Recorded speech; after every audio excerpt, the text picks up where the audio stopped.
శుక్లాంబరధరం విష్ణుం శశివర్ణం చతుర్భుజం ప్రసన్నవదనం ధ్యాయేత్ సర్వవిఘ్నోపశాంతయేత్. హరి ఓం. పరమేశ్వర స్వరూపమైన సభకి నమస్కారం. ఈ ఆఖ్యానాన్ని, ప్రహ్లాదోపాఖ్యానాన్ని ఎవరు పరమ భక్తి శ్రద్ధలతో చేతులు కైమోడ్చి ఈశ్వరుడున్నాడు అన్న పూనికతో మూర్తి యొక్క వర్ణనమును వింటున్నారో అటువంటి వారికి ఇంకా యమధర్మరాజు యొక్క దర్శనము ఉండదు. అయా, తులసివనంలో గంజాయి పుట్టినట్టు రాక్షస వంశంలో నీ కొడుకు పుట్టాడు, వీడికి మేము పాఠం చెప్పడం దేవుడు ఎరుగు, వీడు రాక్షసులందరినీ పడి చేశాడు, అందరినీ నారాయణ భక్తుల్ని చేసేస్తున్నాడు, అందరికీ తత్వబోధ మొదలెట్టాడు, అయ్యా ఏం చేసుకుంటావో చేసుకో అన్నారు. అనేసరికి ఆయన యొక్క కళ్ళల్లోంచి అగ్నిహోత్రం కురిసింది. కురిసి, ఉరే ఎవరి దిక్కు చూసుకుని, ఎవరి బలం చూసుకుని నీవు ఇలా ప్రవర్తిస్తున్నావు అన్నాడు.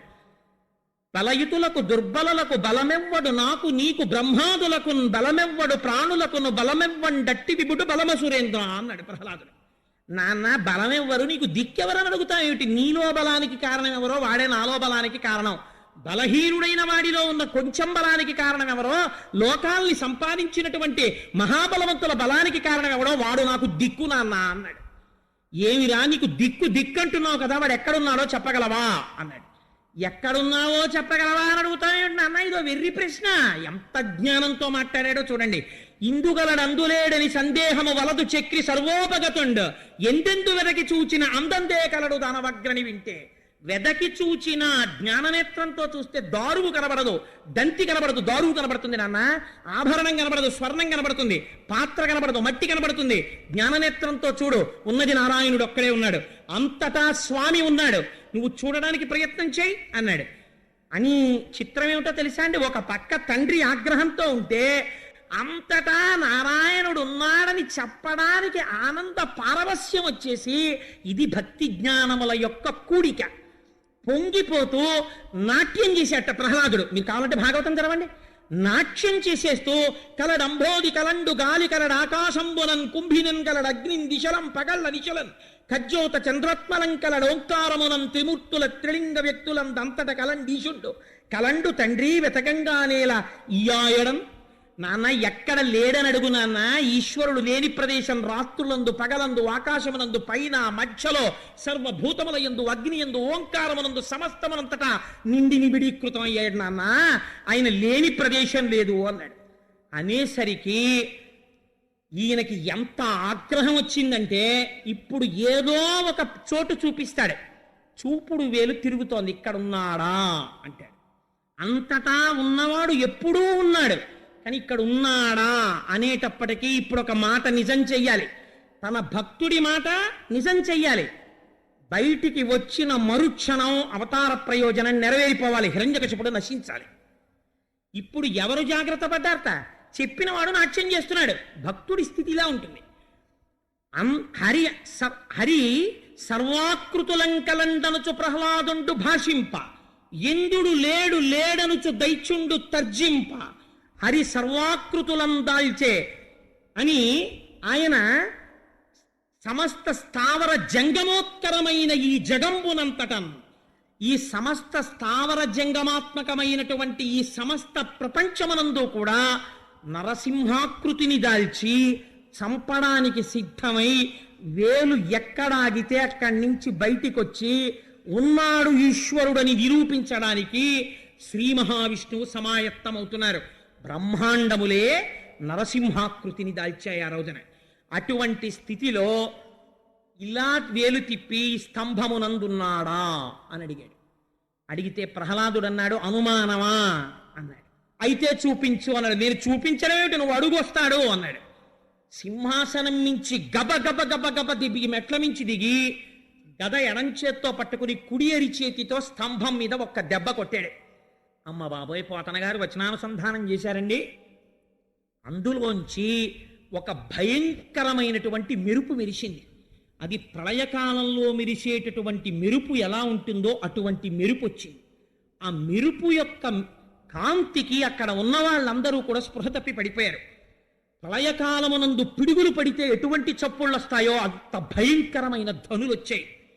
మహానుభావుడు అపారమైన తేజోవంతమైన పాదములతో, పాదములకు అలంకరింపబడినటువంటి మణిమంజీరములతో, బలిష్టమైన తొడలతో, గుండ్రని పిక్కలతో అలంకరింపబడిన పట్టు పీతాంబరంతో, దాని మీద పెట్టబడినటువంటి మొలనూలుతో, మొలనూలుకి మొలనూలులోంచి వస్తున్నటువంటి చిరుగంటల సవ్వడితో, పిడికిటితో పట్టుకోవడానికి వీలైన సన్నని నడుముతో, గుండ్రంగా తిరిగి లోపలికి వెళ్ళినటువంటి నాభితో, కఠినమైన శిల వంటి విశాలమైన వక్షస్థలంతో, అనంతమైన బాహువులతో, శంఖ చక్ర గద పద్మ తోరణములను గండ్రగొడ్డలిని పట్టుకున్నవాడై, చక్కటి పొడుచుకొచ్చినటువంటి చుబుకంతో, గాలికి అల్లల్లాడుతున్నటువంటి నవపల్లవం ఎలా ఉంటుందో అటువంటి ఎర్రటి అదురుతున్న రోషముతో కూడిన పెదవితో, ముత్యాల వంటి దంతపంక్తితో, మందర పర్వత గుహ ఎలా ఉంటుందో అటువంటి నోటితో, నాసికారంధ్రములతో, తూర్పు కొండ మీద ప్రకాశిస్తున్నటువంటి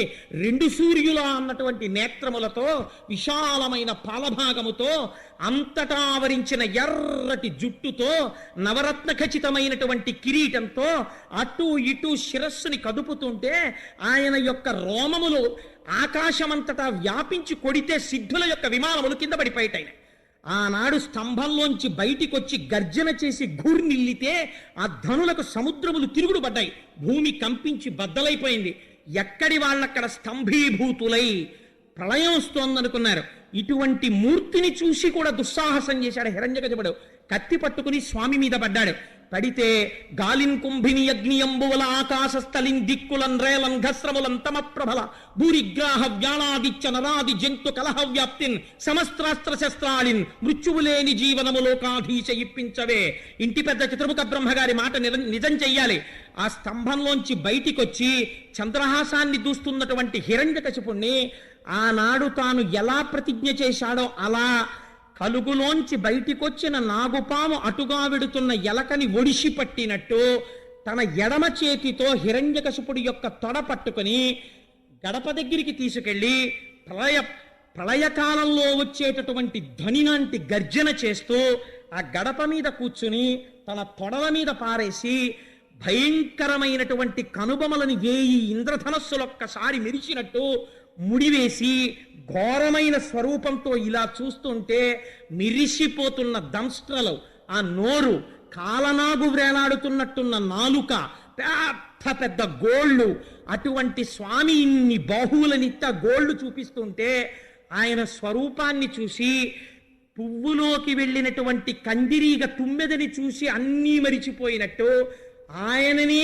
చూసి కాళ్ళు చేతులు వేలాడేసి ఆయనకి లొంగిపోతే ఆగ్రహంతో తన భక్తుణ్ణి ఇన్ని కష్టాలు పెట్టాడన్న క్రోధంతో మాట తప్పకుండా ఇంట్లో కాదు, బయట కాదు, గడప మీద, ఆకాశంలో కాదు, భూమి మీద కాదు, తొడల మీద, అస్త్రము కాదు, శస్త్రము కాదు, ప్రాణమున్నది కాదు, ప్రాణము లేనిది కాదు, గోళ్ల చేత కింద కాదు, పైన కాదు, తొడల మీద, మనిషి కాదు, జంతువు కాదు, నరసింహావతారంతో భయంకరమైన స్వరూపంతో విశేషమైనటువంటి క్రౌర్యంతో ఆ గోళ్ళని పొట్టలోకి దింపి భేదించి ఆనాడు భూమిని తవ్వడానికి తౌగోలు ఎలా వాడతారో ఆ గోళ్ళను అలా వాడి హృదయాన్ని పట్టుకుని పైకి తీసి గండ్రగొడ్డలి పెట్టి ఉడప్పంజరాన్ని బద్దలగొట్టి హృదయ క్షేత్రాన్ని చేతిలో పట్టుకుని గుండ కింద నలిపేసి చేతిలో కొడవళ్ళు పట్టుకున్నట్టు ఆ కండలు తింపి ముక్కలు చేసి తుంపి అవతల పారేసి నెత్తురు తీసి దోషిళ్లతో నోట పోసుకుని ప్రేగులు తీసి మెడ వేసుకుని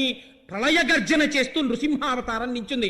చంద్రశేఖర పరమాచార్య స్వామి ఒక మాట అంటారు, అసుర సంధ్య వేళలో కేవలము పరమశివ దర్శనమే, అన్యదేవతా దర్శనం చెయ్యరు. కానీ అర్ధరాత్రి లేదు, అసుర సంధ్య లేదు, ఉదయం లేదు, రాత్రి లేదు, షట్కాల పూజలు అందుకున్న పరమశివుడిలా అసుర సంధ్య వేళలో కూడా దర్శనము చెయ్యడానికి యోగ్యమైన మూర్తి నరసింహమూర్తి అని చంద్రశేఖర పరమాచార్య స్వామి నిర్ధారించారు. మహానుభావుడు మా శంకర భగవత్పాదుల్ని కరావలంబం అని స్తోత్రం చేస్తే ఆనాడు నరసింహావతారమే వచ్చి మా స్వామికి, మా జగద్గురువుల యొక్క చేతులు రక్షించింది. అటువంటి స్వామి నరసింహావతారం అంటే ఆరోగ్యానికి రక్ష, ప్రాణములకు రక్ష. ఆయన్ని నమ్ముకున్న వాడికి లోటు లేదు. ఉగ్ర నరసింహుడని పిలిచారు. ఆయన వెళ్ళి లేచి సింహాసనం ఎక్కుతుంటే ఆసురీగణములు మీద పడ్డాయి. అనేకమైనటువంటి చేతులు పైకెత్తి ఆయుధాలతో కొన్ని కోట్ల అసురుల్ని మట్టు పెట్టాడు ఒక్కడే. సింహాసనం ఎక్కి కూర్చుని పాదపీఠం మీద ఆ పాదములుంచి కూర్చుంటే ఆనాడు బ్రహ్మగారు, దేవతలు, యక్షులు, గంధర్వులు, కిన్నెరులు, కింపురుషులు అందరూ వచ్చేశారు. స్వామిని అనేక విధముల స్తోత్రములు చేశారు. కానీ ఆయన గూర్నిల్లుతున్నటువంటి శబ్దానికి, ఆయన చేస్తున్నటువంటి ప్రళయ గర్జనలకు ఎవ్వరూ తట్టుకోలేక దగ్గరికి వెళ్ళలేక భయపడిపోతున్నటువంటి సమయంలో, అమ్మా నిత్యానపాయనీం నిరవద్యాం దేవదేవ దివ్య మహిషీం అని నీకు పేరు కదా తల్లి, నువ్వు మాత్రమే ఆ స్వామివారి యొక్క ఇంత భయంకరమైనటువంటి స్వరూపాన్ని, ప్రళయశాంతిని, ఆయనకి ఉపశాంతిని చెయ్యగలవు, అందుకనమ్మా నువ్వు వెళ్ళమ్మా దగ్గరికి అన్నారు. సృష్టిలో ఎన్నడూ లేని విచిత్రం జరిగిందండి. ఆవిడంది, ప్రళయార్క బింబంబు పగిదినున్నదిగా నిన్నెమ్మోబు పూర్ణేందు నిభము కాదు, శిఖి శిఖా సంఘంపు చెలువు సూపెడుక నిచుట్కి ప్రసాద భాసురము కాదు, వీర రౌద్రాద్భూతావేశమొప్పెడు కాని భూరి కృపారస స్ఫూర్తి కాదు, భయత దంస్ట్రాకుర ప్రభలు గప్పెడు కాని దరహాసితాంబుజాతంబు కాదు, కఠిన కర నారసింహ విగ్రహము కాని కామినీజన సులభ విగ్రహము కాదు, విన్నదియు కాదు తొల్లినే విష్ణువలన కనదియు కాదు భీషణాకారమగుచు. ఇదేదో ప్రళయకారంలో ప్రకాశించే సూర్యబింబంలా ఉంది, కానీ నేను సేవించే స్వామివారి ముఖమండలంలా లేదు. మా స్వామి ఎప్పుడూ ఇలా నవ్వుతూ ఉండేటటువంటి దయారసంతో కూడిన ముఖం కాదు. ఆయన ముఖం చూస్తేనే నాకు భయం వేస్తోంది. అసలు ఆ శరీరం ఏమిటి? మృగం కాదు, నరుడు కాదు. ఆ నరసింహావతారం, ఆ రక్తం, ఆ మెడలో ఆ ప్రేగులు, ఆయన దర్శనం చేసేటప్పటికే భయం వేస్తోంది. ఇది భార్య దగ్గరికి వెళ్ళడానికి సాహసించేటటువంటి మూర్తి కాదు అందాడు. అంటే బ్రహ్మాదులందరూ స్తోత్రం చేశారు. ఆయన చేసేటటువంటి గర్జన లాగలేదు ఆ రోజు. ఎవరు వెళ్ళి స్తోత్రం చెయ్యాలన్నారు? అప్పుడు చతుర్ముఖ బ్రహ్మగారు ప్రహ్లాదుణ్ణి పిలిచి, ఆయన భక్తపరాధీనుడయా నరసింహుడు, నువ్వు వెళ్ళు అన్నారు. అంటే మహానుభావుడు ప్రహ్లాదుడు వెళ్ళి స్వామి పాదాల దగ్గర చాలా తేలికగా సాష్టాంగం పడిపోయాడు. ఇంత ధ్వని చేస్తున్నవాడు, పిడుగులు కురిసేటట్టుగా పలుకుతున్నవాడు ప్రశాంత పడిపోయి పెద్ద చిరునవ్వు నవ్వి ఆయుష్మాన్ భవ అని ఆశీర్వదించి తల మీద చెయ్యేసి 2 చేతులతో పట్టుకుని తీసుకొచ్చి తన తొడ మీద కూర్చోపెట్టుకున్నాడు. ఏమి అదృష్టం పొందాడండి ప్రహ్లాదుడు నిజంగా. ఆనాడు ప్రహ్లాదుడు అన్నాడు, అమరులు సిద్ధులు సంయమీశ్వరులు బ్రహ్మాదుల్ సదా పర్యచిత్తములన్ నిన్ను బహుప్రకారముల నిత్యంబున్ విచారించి పారము ముట్టన్ విటిసేయనోపరటనే రక్షస్తనూజుండ గర్వమదోద్రిక్తుడ బాలుడన్ జడమతిన్ వర్ణింప శక్తుండనే. స్వామి, నిన్ను బ్రహ్మాదులు స్తోత్రం చెయ్యలేకపోయారు, వేదమంతటిది నేను ఇంకా ఆవిష్కరించలేనని వెనుదిరిగింది. అటువంటి నిన్ను రాక్షస వంశంలో పుట్టిన బాలుండి నేను ఏమి స్తోత్రం చేస్తాను? నిన్ను చేరడానికి తపమున్ వంశము తేజమున్ శృతము సౌందర్యంబు నుజ్జోగమున్ నిపుణత్వంబు ప్రతాప పౌరుషములున్ నిష్టాంబల ప్రజ్ఞలున్ జపహోమంబులు చాలవీశ్వర భవత్ సంసృష్టికై దంటియూధవు చందంబున భక్తి చేయవలయం తత్పర్య సంయుక్తుడై. నేను తపం చేశాను, యజ్ఞం చేశాను, యాగం చేశాను, లేకపోతే ఏదో క్రతువు చేశాను, ఈ కర్మ చేశాను, ఆ కర్మ చేశానంటే కర్మలకి లొంగిపోయేటటువంటి వాడివి నువ్వు కావు. ఆ చేసిన కర్మల చేత హృదయ క్షేత్రమునందు శుద్ధి ఏర్పడి, వైరాగ్యం ఏర్పడి, ఈశ్వరుణ్ణి సంతతము జ్ఞానముతో ధ్యాననిష్ట యందు కొలిచిన వాడెవరో అటువంటి వాడికి లొంగిపోయేటటువంటి స్వరూపం ఉన్నవాడివయ్యా నువ్వు. సృష్టికర్తవి, స్థితికర్తవి, ప్రళయకర్తవి, అంతటా నిండి నిర్విరీకృతమైనటువంటి వాడివి. అనోరణీయాన్ మహతో మహీయాన్ అటువంటి స్వామివి ఇవాళ నా యందు కరుణించావు అంటే ప్రసన్నుడైపోయా. రోజున నరసింహస్వామి అన్నారట, ప్రహ్లాద, ఇలా నన్ను మెప్పించిన భక్తుడు లేడు, నీకేం వరం కావాలి కోరుకో అని. ఆయన అన్నాడు, అందరూ నీ రూపం చూసి భయపడ్డారు, నేను నీ రూపం చూసి భయపడలేదు. తండ్రి గారు జడ్జి గారి వేషంలో కోట్ వేసుకుని ఓ సుత్తి పట్టుకుని సుప్రీంకోర్టు జడ్జిగా కూర్చుంటే మాత్రం కొడుక్కి భయం ఏంటి? డాడీ అంటూ పరిగెత్తుకు వెళ్ళిపోతాడు. నీ రూపం చూసి నేను భయపడటం లేదు, నాకు నువ్వెప్పుడూ తండ్రివే. నేను దేనికి భయపడుతున్నానో తెలుసా? సంసారానికి భయపడతాను, కామక్రోధములకు భయపడతాను, నేను నాది అన్న భావనలకు భయపడతాను. నన్ను మళ్ళీ మభ్యపెట్టాలని చూస్తున్నావా తండ్రి? నాకు వరం ఇస్తావా? నాకేమీ వద్దు, సంతతము నీ పాదాంబుజ సేవ కటాక్షించు, నీ నామము చెప్పుకునే అదృష్టాన్ని కటాక్షించు, నీ కథలు వినే అదృష్టాన్ని కటాక్షించు, నాకు ఇంకేం వద్దన్నాడు. అసలు నీలాంటి భక్తుడు ఎక్కడున్నాడు రా ప్రహ్లాద? పొంగిపోతున్నాను నిన్ను చూసి. నువ్వు ఏదో ఒకటి అడగకపోతే నేను ఇంత ప్రయత్నం చేసినందుకు నాకు తృప్తి ఉండదు. నా తృప్తి కోసం ఏదో ఒకటి అడగరా అన్నారు. ఈశ్వరుడు వేడుకున్నాడండి ప్రహ్లాదుణ్ణి. ఆయన అన్నాడు, ఎంత కాదన్నా నా తండ్రి అజ్ఞాని, తెలియదు. ఎదురుగుండా నువ్వే వచ్చి నిలబడి నీ పరమ పవిత్రమైన తొడల మీద వేసుకుని నీ ముఖారవిందాన్ని అంత దగ్గరగా చూపించావు. అప్పుడైనా ఇలా అనుంటే నా తండ్రి బతికిపోయి ఉండేవాడు. ఎంత అమాయకుడో, ఇలా అనలేకపోయాడు, 2 చేతులు కలపలేకపోయాడు, దారుణంగా చచ్చిపోయాడు. తండ్రి ఎన్ని నీచయోనుల్లోకి వెడతాడో అలా వెళ్లకుండా నా తండ్రిని నీ దగ్గరికి చేర్చుకుంటే, నా తండ్రి కాబట్టి, నాకు జన్మనిచ్చినవాడు కాబట్టి నేను సంతోషిస్తానన్నాడు. లలిత మర్యాదుడైన ప్రహ్లాదుడధిప అంటే స్వామి నరసింహస్వామి పెద్ద నవ్వు నవ్వి అన్నారు, ప్రహ్లాద నీ చారిత్రము ధన్యము, ఎంత గొప్ప వరం అడిగావురా.